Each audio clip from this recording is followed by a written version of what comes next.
blustery winter's day, yet one man leaves the warmth of his home to search for pine branches for a mid-year Christmas celebration. What he was to find would set a community and its police officers on edge for months to come. It was up to us to deliver that killer so that people can get on with their lives. And as she approached the toilet block on the footpath, she noticed a male coming from the toilet block area. There's got to be something wrong. There's no reason for why this woman's gone missing. We didn't want to give the impression that there was a serial killer on the run. Whoever the killer was at this stage had developed an appetite for it. That piece of skin was going to hold a vital clue for the investigators. You can lie to me, but you can't lie to God. Are you responsible for the deaths of any of these women?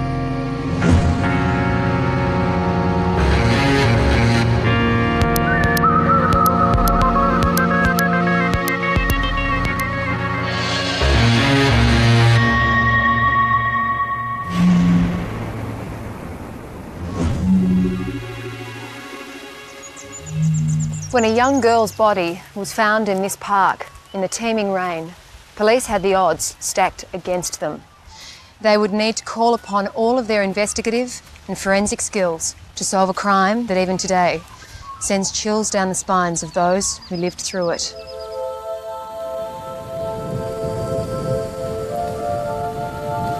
We were called out about 8 o'clock that evening, an absolutely horrific night. We had a major downpour of rain and wind, and that was a major concern for us. The potential for loss of evidence is enormous in an external scene like that. The biological evidence that we would have been looking for would have been blood and basically other body fluids, but given the conditions, the likelihood was that we weren't going to find those. So the offender in this case couldn't have asked for a better night from his perspective to commit the crime, and it caused us great problems that we virtually didn't glean much evidence from the scene at all. The deceased was obviously a young female. She was laying face up, and there was a very small tree branch laying across the body. I have no reason why that was put there. It certainly didn't disguise the body at all. In terms of a sexual assault, her pants and lower body clothing were intact, but the upper body was exposed. There was significant and massive wounds to the throat, which were the obvious cause of death to me at that time. The autopsy examination revealed that she had a number of bruises and abrasions on the arms and hands, which suggests there may have been attempts at defence. However, there were no injuries to suggest that her arms and hands had come in contact with a knife or other sharp instrument. It suggested that the victim had lost consciousness before she was attacked with the knife, and tiny pinpoint blood clots were the telltale signs. Around the eyes and present within the tissue lining the inside of the eyelids were some small hemorrhages known as petechial hemorrhages, and they are consistent with her having had strangulation occurring during life. There were some minor injuries suggesting the body had been moved and possibly dragged. It was an insight into the murderer's method of killing. But marks on the victim's chest were a further and troubling signature. There was no bruising or bleeding present within the soft tissues. These features suggest that these injuries occurred after death. What caused me concern, and all of us concern in the team, was this crisscross on the chest. Is it satanic? Have we got just a thrill killer? Why has he done it? He, she, because it's not gender-based. As detectives learnt of an 18-year-old reported missing, crime scene examiners continued their search. Next morning, the weather was much better. Rain had stopped, and it was much more suitable for searching a crime scene. In an area not far from where the body had been, there was a blue and white sports bag which contained a number of school books, and a number of those books were in the name of Elizabeth Stevens. Elizabeth Stevens' body was found in a drain late on Saturday at Lloyd Recreation Reserve, less than half a kilometre from her home. Originally from Hobart, she was completing her VCE at Frankston TAFE and was living with her uncle at Langwarrin. We couldn't believe it, that it was her. We kept expecting her to walk through the front door. Homicide detectives have very few leads in the investigation and are yet to establish a motive for the brutal killing. They're now trying to piece together Elizabeth Stevens' movements. Piecing together the movements of your victim is absolutely paramount for us. We knew that she'd left a note for her uncle and auntie that she was going to the TAFE College library. She gave an estimated time of return of 8 o'clock. So we knew she had travelled and placed herself down at the Frankston CBD. We were able to establish that Elizabeth made a call to her sister and she was going to go visit her the next day. Are we still on for shopping tomorrow? And we know that call was made from the CBD of Frankston. The police would now turn to the public for their help. But at one house, they were going to get more than they expected. When I said there was significant blood, there was significant blood in the house. We were confident we were on a winner. The body of 18-year-old Elizabeth Stevens was found in a park not far from her home. There seemed little motive as to why she had been so brutally murdered. The police needed to piece together her last movements, and for that, they would rely on the public. Any investigation we undertake, we rely so heavily on the cooperation and assistance from the public. There's only few of us, but many of them. Police hope this mannequin, dressed in clothes similar to those worn by Elizabeth Stevens on the night she disappeared, will jog the memory of anyone who may have seen the teenager near the Frankston TAFE last Friday night. We did pamphlets and roadblocks where we set up a mannequin dressed in similar clothes, and that led to witnesses coming forward, and that pieced together for us the places that Elizabeth had been. One was at a takeaway food bar, which was in the heart of Frankston. We had another sighting at the TAFE College, probably around 7 o'clock that evening. We then had to satisfy ourselves, how did she get back to the location where she's in fact found? And the bus was the most obvious form of transport. Was she followed by someone from the cafe that she went to? Did someone travel on the bus with her? While the calls kept coming in from the public, Charlie Bazina and his team were door-knocking the area. And when they stopped at one house, they thought they'd hit the jackpot. There was one particular house we went to where this particular individual at the house slammed the door in our face. And police being police arouses our suspicion. As a result of that, we get into the house and there was blood everywhere. So in finding the house as we did, immediately we treat that as a crime scene. And as it turned out, this guy had just self-mutilated and that was it. But that caused us a lot of man-hours to eliminate him as a potential suspect. The detectives were virtually back to square one. So you go from your peak back down to a trough. And then we had the crushing news that we learnt of a woman being reported missing from the Frankston area. More than 100 SES officers joined police in an intense search today for any trace of Deborah Ann Freem. They're tearing us apart. She's got a son here that's 12 days old. We just can't handle it. All reports were that Debbie was a loving, caring mother, happy about the fact that she had a new baby on the scene. She loves her child. She loves me. Since the birth, it's just been unreal. You know, life couldn't be better until this. There was considerations of, because she was a new mum, was she suffering from postnatal depression? It seemed unlikely, and more so as the night she disappeared, Debbie had a friend over for dinner. And at some stage, Debbie had run out of milk and had said that she was going down to the local shop to purchase milk. And she's left her baby with a family friend and had gone off to get the milk and hadn't been seen since. I'm thinking to myself, there's something wrong. There's got to be something wrong. There's no obvious reason for why this woman's gone missing. Debbie's disappearance took on a more sinister tone, considering on the same night only a train station away and less than 2 hours before, another woman had been assaulted. As she approached the toilet block on the footpath, she noticed a male coming from the toilet block area. She didn't take a lot of notice of him. Shortly after that, she felt a person grab her from behind. And then he threatened her and suggested that he had a firearm or a pistol, which he'd put against her head. Rosa offered an expensive ring to the man, and he didn't take it. Finally, with a big push, broke free, ran out towards the road with him chasing her. Luckily for her, the car stopped.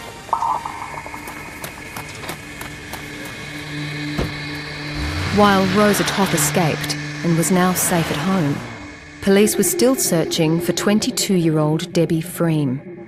Myself and one of my other colleagues had decided that because we knew Debbie had gone to get milk, we were going down to check the local milk bars, and we were travelling back to the office when I saw a silver car fitting the description of Debbie's in Madden Street, just outside the Christian Life Centre, I think it's called.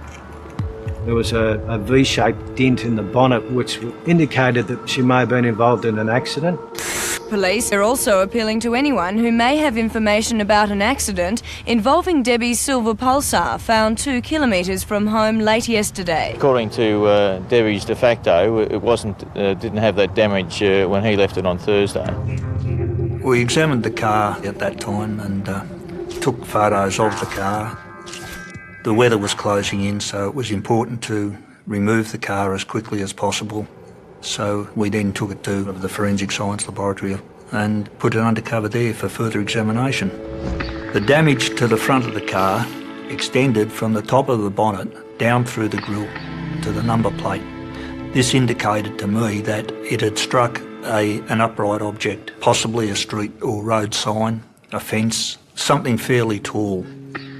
To identify what Debbie's car hit and get a possible lead on where Debbie was, the number plate, which had tiny orange smears on it, was removed for testing. I examined the substance using a very high-powered microscope to analyse the elemental composition. This was not paint or plastic or timber-based, but related somewhat possibly to a soil or to crushed rock or even brick.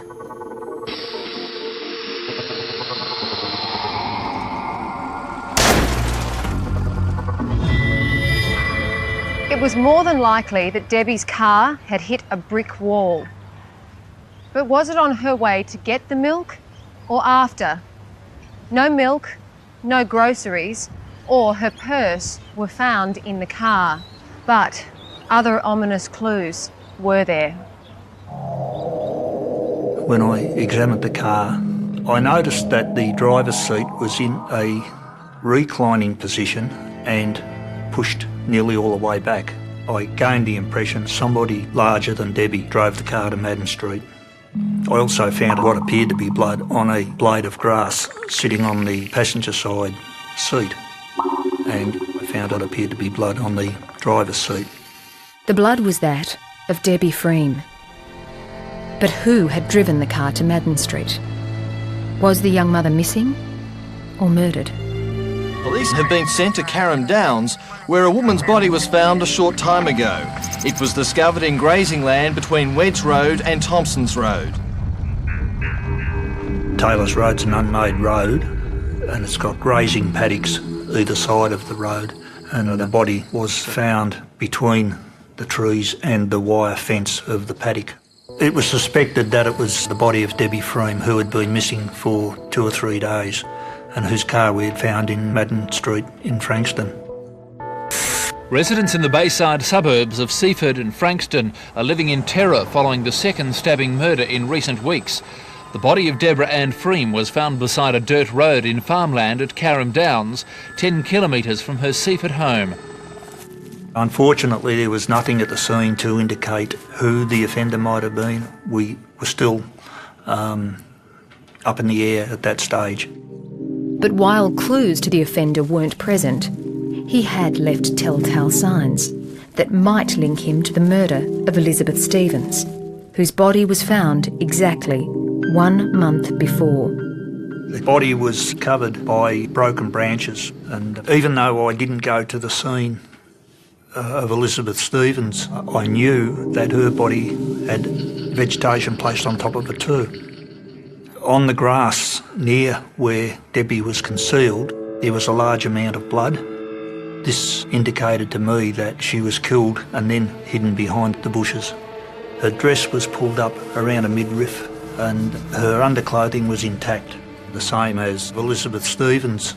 She's died from multiple stab wounds, not only to the neck region, to the, as I said before, the upper body, in what can only be described as a frenzied attack. When Debbie Freem's body was discovered and after the post-mortem examination, we were in a position to compare the sort of injuries and the post-mortem injuries from that victim against the first case. And what we did notice was that there was evidence of strangulation, there was a similar pattern of stab wounds, there were post-mortem injuries. So whilst there were a number of indicators that certainly led us to believe that there was a possibility it could be the same killer, we didn't want to give the impression that there was a serial killer on the run.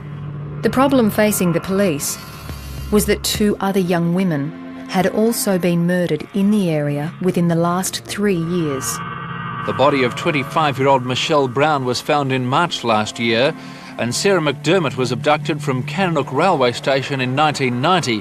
Her body was never found. The connection to a serial killer was inevitable. If there is a serial killer at work here, it's places like this where he stalks his prey.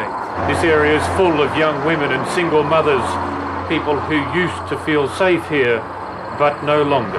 My husband won't let me out after dark unless I've got one of the dogs with me. Suburbia is not a safe place to live anymore. I have to go with my husband, I don't feel safe with a girlfriend.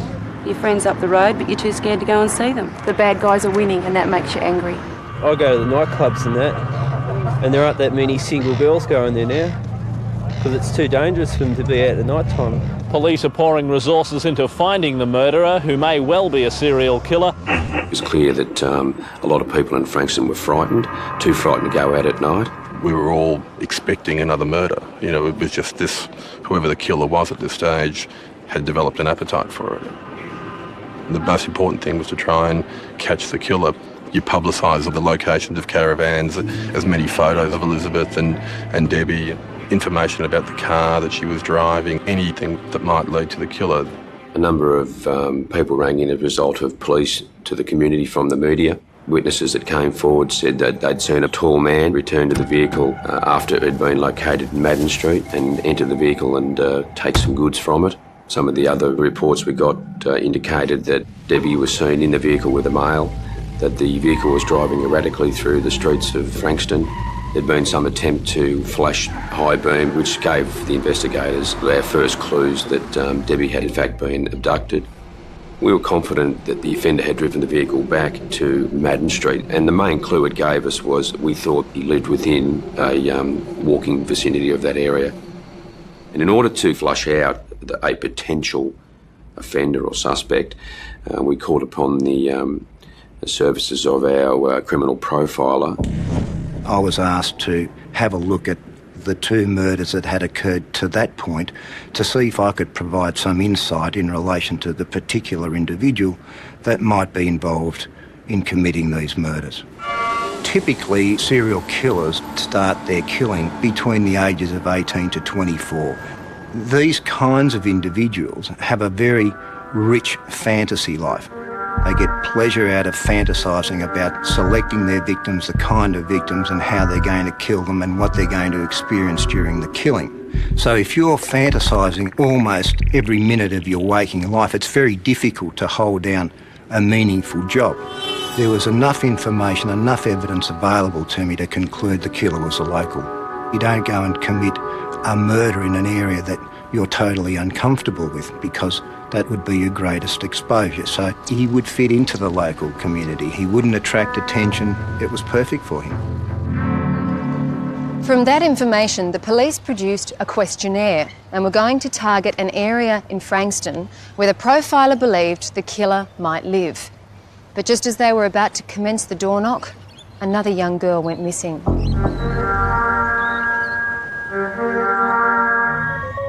In less than 8 weeks, 2 young women had been killed, both in a similar and brutal way. There seemed little doubt that a serial killer was at work. The police had little to go on, but they had bombarded the area with extra officers, warning its residents to be careful, especially at night. And now, 17-year-old school student Natalie Russell was missing. Normally Natalie rode her bike to school, and because it was raining, I said, I'd take him. So I dropped her off at school, and I'd always said to Natalie, ring me, if you want to lift home. Anyway, there was no call, so I just presumed that she'd gone into Frankston, which she often did. And anyway, when the bus came, 6:15, Natalie wasn't on it. I was a bit concerned about that. The next bus came, a little after 7. And when she wasn't on that, I said, Brian, something's wrong. When I went to the house, I went inside and spoke to Mr. and Mrs. Russell. I remember Mrs. Russell was, she was very nervous. I remember she was wringing her hands a lot, she was. And I think she was thinking that something terrible might have happened. I think, as we all did on the night, we had a photo of the girl. We took a full description of what she was wearing, height, hair colour, length, and immediately started asking questions about, had they rung any of her friends, which they hadn't. No one had seen her since 2:30 when she had left school. Across the road from Natalie's school was a bike track between 2 golf courses, a shortcut that many students, like Natalie, would take to get to their homes. It was the logical place to start their search. We were taken to the spot where there was a large cut in the cyclone fence right up against one of the galvanised poles. The first thing I noticed was some bloody handprints along the pole, and as I walked into the bush and I saw a school bag, which all the kids from the college have, and then as I turned around the corner further, I saw a pair of black stockings and then the school uniform. One would assume straight away that it would be Natalie. And I said, is it a female? And they said yes. And I said, school clothes on? They said yes. I said, John Paul College school clothes? They said, I said, well, it's not Natalie, because I said Natalie was too strong. She wouldn't let anyone hurt her or kill her. I can say from looking at the scene what I saw, Natalie put up one hell of a fight. The ground was where she'd kicked all the grass underneath was down to bare earth. She'd certainly struggled well, but unfortunately he just overpowered her. The body of 17-year-old VCE student Natalie Russell was discovered at 11 o'clock last night, just over 2 hours after police launched an intensive search of the area when her family reported her missing. The killing follows the 2 earlier murders of Deborah Freem 3 weeks ago and Elizabeth Stevens on June the 12th. Detectives confirmed that she died from multiple stab wounds to the upper body. They are looking at the obvious similarities between the attacks. The similarities with the other 2 victims were quite evident, but the striking difference in this particular scenario was that the offender had become more brazen, become more of a risk taker. Clearly hadn't decided to strike at night. Just the way he'd cut a hole in the fence, and obviously it was someone just walking past, he would have just reached out and grabbed them and dragged them in, like, just, and a well-used track too. It was just a brazen act. The following morning, forensic investigators searched the area where Natalie's body lay. They hoped that this crime scene, unlike the other 2, would provide evidence that would identify their killer.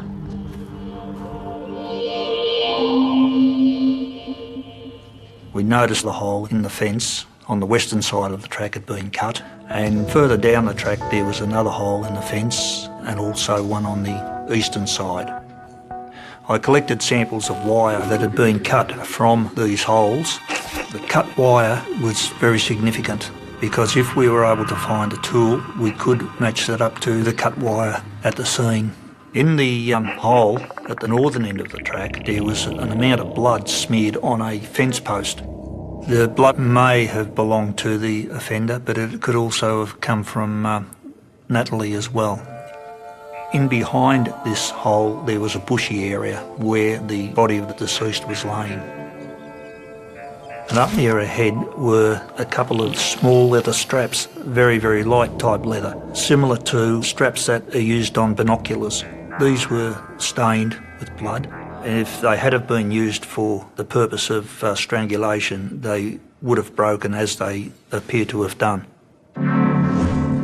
The autopsy was also showing positive leads. Within the largest of the neck injuries, a 2.7 by 0.5 centimetre piece of skin was discovered. This skin, when examined, had ridges on it, suggesting that it had come from the hand. And there were no equivalent injuries present on Natalie Russell. That piece of skin was going to hold a vital clue for the investigators, because what it was able to do was provide a DNA match between the offender and the crime scene, a nexus between Natalie and whoever killed her. SES workers and police continue the search for clues today. Dozens of golfers were turned away as police closed the courses and sealed off an area covering more than 3 square kilometres. We're certainly interested in hearing from anybody who may have seen a person, or male person in particular, loitering around the golf course. That plea would be answered by a young cop fresh out of the academy. His notebook would hold the missing piece of the puzzle the detectives so desperately needed. The small community of Frankston, only an hour away from Melbourne, was the target of a serial killer. It was up to us to deliver that killer so that people can get on with their lives. The criminal profiler suggested the murderer was 18 to 24, unemployed and a local. Police were now door-knocking a particular area in which they believed the killer lived. More than 150 detectives from almost every Victorian police squad joined forces in Bayside Frankston today to begin Operation Pulsar. As the door knock began, Detective Wilson learnt of a potential and exciting lead. 2 young constables came to the task force office reporting an incident they'd been called to the previous day, the day that Natalie Russell went missing.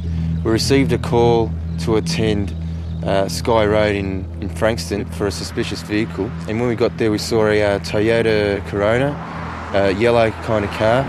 It was parked opposite the bike track that Natalie and her schoolmates used and had been reported to the police by a postie.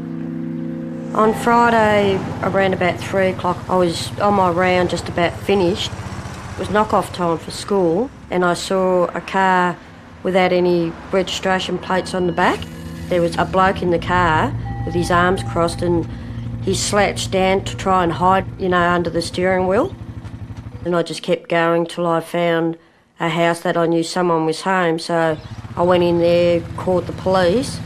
When we got there was no one at the car. It had no registration plates, and we noticed a interim registration label on the front windscreen and noted the registration down. And then we decided to have a look around at some of the houses that were on the same side of the street as the car. So we did a bit of a door knock, had a bit of a look across the road. There was no one around, so we just made sure that we had all the details right from the car, and then we left. The following day, they brought that information to our attention, and that was a significant breakthrough. I felt quite optimistic about 2 main issues here. This person was right at the scene when the killing occurred, so we either had potentially a first-grade witness, or we were for the first time in this investigation, we had a real suspect we could look at. The car was registered to a Paul Charles Denyer, and his flat was smack in the middle of the area police and their profiler had targeted. We knocked at the door and Paul invited us into his flat. He was quite relaxed. He was extremely friendly, eager to answer our questions, very, very cooperative. I noticed that he had a number of cuts on his fingers, and I invited Paul to come back to the police station at Frankston. Before continuing, I must inform you that you're not obliged to say or do anything, but anything you say or do may be given in evidence. Do you understand that? Yeah. What is your age and date of birth? I'm 21 years old. I was born on the 14th of April 1972. Okay. Are you an Australian citizen? Yep. Are you currently employed? No, I'm unemployed at the present time. All we'd like to do, Paul, is if you could just run through, starting with yesterday morning. I got up in the morning about 20 to 8, 7:30, 20 to 8. Right. Sharon was running. During the questioning with Paul Denyer, Paul was consistent with his the way he'd answered questions back at his flat. As I was coming down, say past Kringle Drive, I noticed temperature gauge started to go right up to high. So I just pulled over in Sky Road, yeah. And right across the road is, you know, your golf course and everything. So I pulled up there and I checked under the car, under the bonnet, and found out the hose could come loose. When we saw you down at your flat this afternoon, I noticed a number of cuts on your fingers. Yeah. Can you just put your hands flat on the desk here, so that just right up here. This injury here is a long sort of a cut. Just explain how you got that injury and when you got that injury. I got it yesterday when I was working on the car. How are you saying it occurred? Well, the fan spins this way, so if I'm standing at the front of the car, like here, fan spins that way, the alternator sits there, and there's some wires running down underneath the bottom of the radiator. There's a wire at the top, which was for a light that I just recently put on. And it must have been when I was putting my hand down there, I caught the fan. Why did you have it running at that stage when you were checking the radiator? Clumsy worker on cars. As Paul Denyer willingly recounted his day's events, his flat was being searched. I then went to his flat and was part of the search party in executing a warrant and the things we then found there. At the flat, the team collected knives and various pieces of clothing. And from the car, binoculars without a strap. And amongst his many and varied tools, a pair of pliers. Just built up our excitement in relation to say, well, we're confident. It wasn't another one that I mentioned earlier, the chap that we found, a slammed the door in our face. I think we're onto the right guy here. To know that, those pliers were taken to the forensic laboratory where they were used to cut sample pieces of wire. Every pair of pliers has its own individual and distinctive cutting edge, just like every person has an individual fingerprint. Any wears or imperfections on the blade are reflected on the ends of the wire it cuts. So when these sample wires were examined under a microscope against the cut wire brought back from the bike track, they matched. Are you aware that a girl was found murdered in Frankston? Yeah. Today being Saturday? Yeah. When did you first become aware of that? Well, I saw some police cars and everything when I was driving up Sky Road this morning, and SES workers. So you saw SES workers and all that in Sky Road? Yeah. And they had some white tape across the walkway. And I saw you. You sorry, you saw me? Yeah, I saw you, and I saw the other guy. And that was, what were you doing when you saw that? Where were you going, or what were you doing? Oh, we were going up to the wreckers. He seemed to be able to have an answer for every occasion, where he was, what he did, which certainly gave rise to suspicion because nobody has that sort of recall, in my view. Yeah. More disturbingly, Paul Denyer could recall every minute of every hour on the very days that Elizabeth, Debbie and Natalie were murdered. Yesterday, your car was parked opposite the location where the body of Natalie Russell was found. On the night that Debbie Freem disappeared, you walked over to Kennedall Railway Station, missed the train and walked back.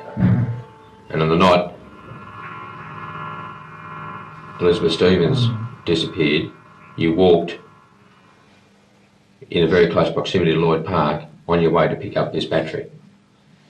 Do you think that's fairly coincidental? Yeah, it is. In all the circumstances. Yeah.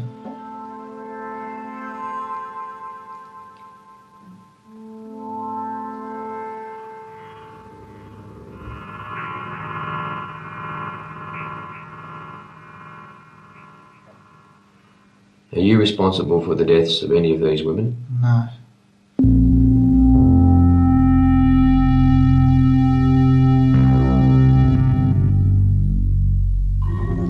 Police were continuing to interview their prime suspect, Paul Charles Denyer. Not only was his car in close proximity to the murder scene of Natalie Russell, but his flat contained evidence that linked him to that scene. His hands also had suspicious cuts. A sample of your blood is requested for the purpose of confirming or disproving your involvement in these matters. We asked Paul for a blood sample and a sample of other tissue so we could establish a match between skin found at the post-mortem of the Russell victim and himself, so we could tie him to the murder. All right, we're just going to suspend the interview for a short time. Is there anything else you want, like a cup of coffee or a glass of water? I would like another cup of coffee. Yeah. How do you have your coffee? White for two. All right, I'll get you a cup of coffee, all right? Just have a short break.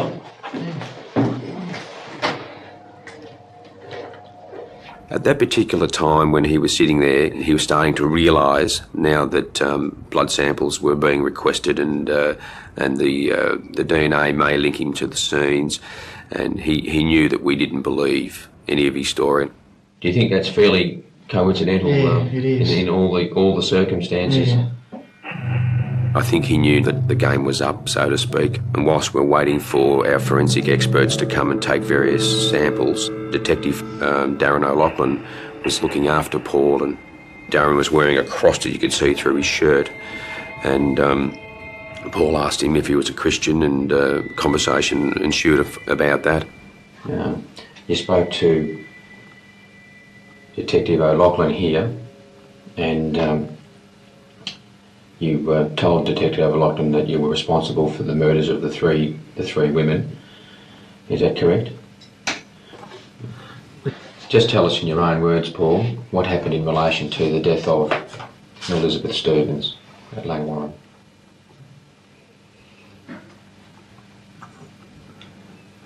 I saw her get off the bus.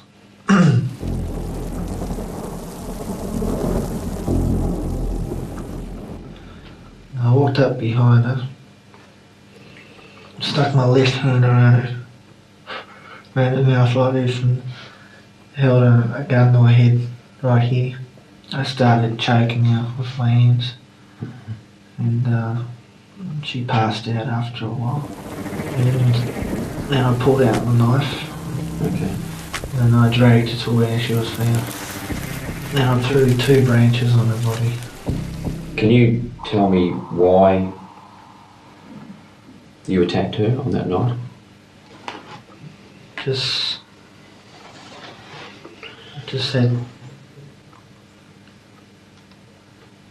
had the feeling, that's all.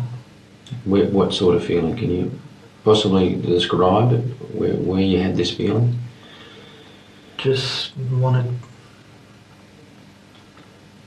to kill.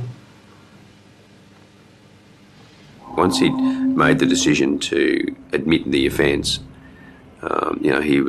he didn't hold back anything. You could see that he was very willing to recount everything that had occurred. Yeah. Okay, can you tell us what happened here? Well, the car was sitting over there. This is Debbie Freem's car we're talking about. Yeah, Pulsar. Right. I was walking down this road here. Right. Saw her jump out of the car. Yes. Ran into the milk bar here. So I jumped in the back seat of the car. Right. And the car was directly across the road, so I could see her from inside the car in there. What caused you to select her at that time? Just that go feeling. Right. So what happened then? And then she came out. While I was crouched down, I could hear her footsteps coming closer to the car. Mm-hmm. And she hopped in the car, but she didn't see me in the back. and she went to do a U-turn, pulled out the gun that I had.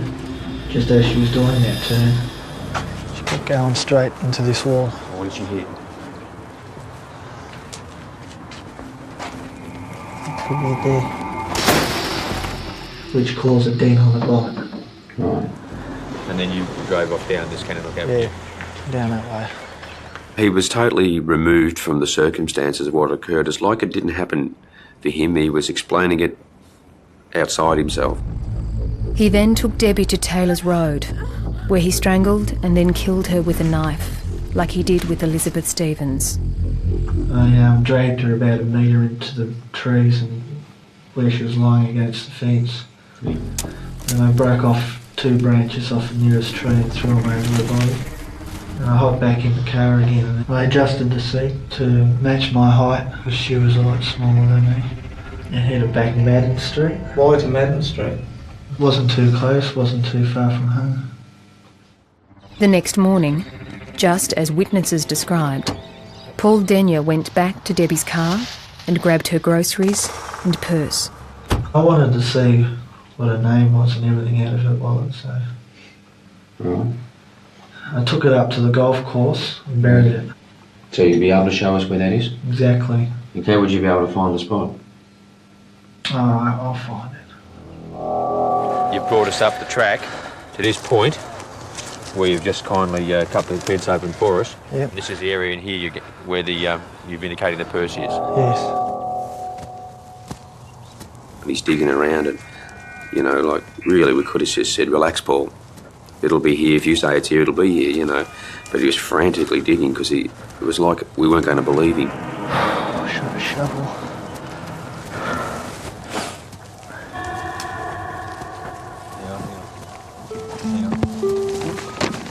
Just hold it there. Just shake a bit of the mud off if you can, mate.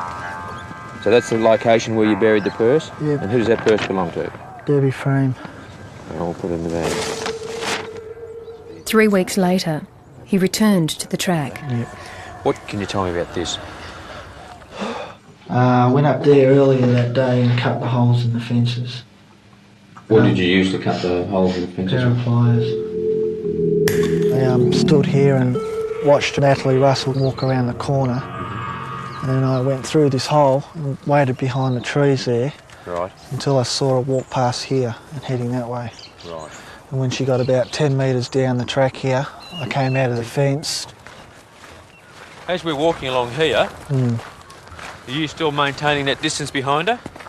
No, I was getting closer each time.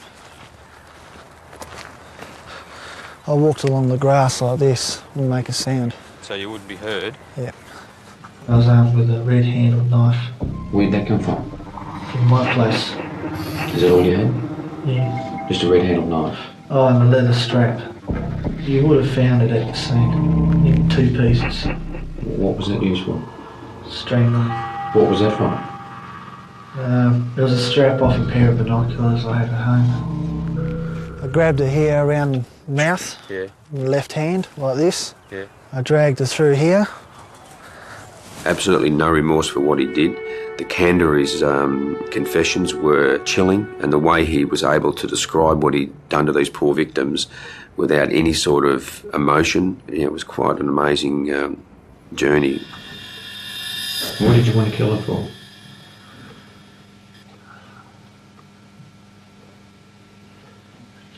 Same reason as before. No, I've always wanted to kill. Since when? Since I was about 14. Apart from his callous descriptions of the 3 murders, he also admitted to assaulting Rosa Toth on the same night as he killed Debbie Freem. This is some weeks after Elizabeth Stevens. Yeah, I was just, like every day, I was just going up, boiling up, till I got to that stage. Were you armed with the same weapon? Exactly the same weapon? Was that the weapon you used when you first approached Elizabeth Stevens? Yeah, that's the one. And the same with Deborah Freem? Yep. Same as the woman at Seaford Railway Station? Yep. If that lady hadn't have gone away, what would have happened to her? I would have killed her. Rosa wasn't the only lucky one. I've been stalking women for a few years in Frankston. Just waiting for that opportunity, waiting for the sign.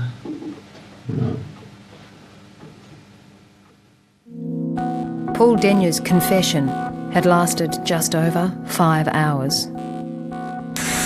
21-year-old unemployed man Paul Charles Denyer was charged at the Frankston police station at 9 o'clock this morning.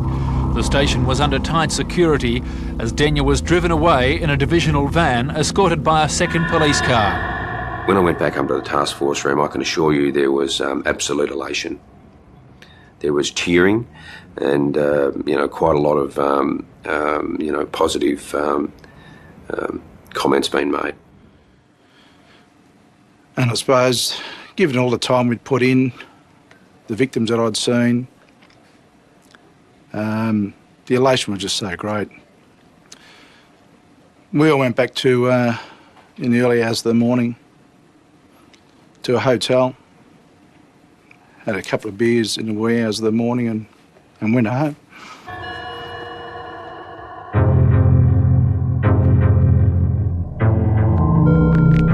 And then when it was over, he stood up and he walked all along and he spotted me and he just stood there and stared at me and said, "I'm sorry." And I thought, well, you can lie to me, but you can't lie to God. Right now, Paul Denyer is behind those high walls under maximum security, serving a minimum sentence of 30 years.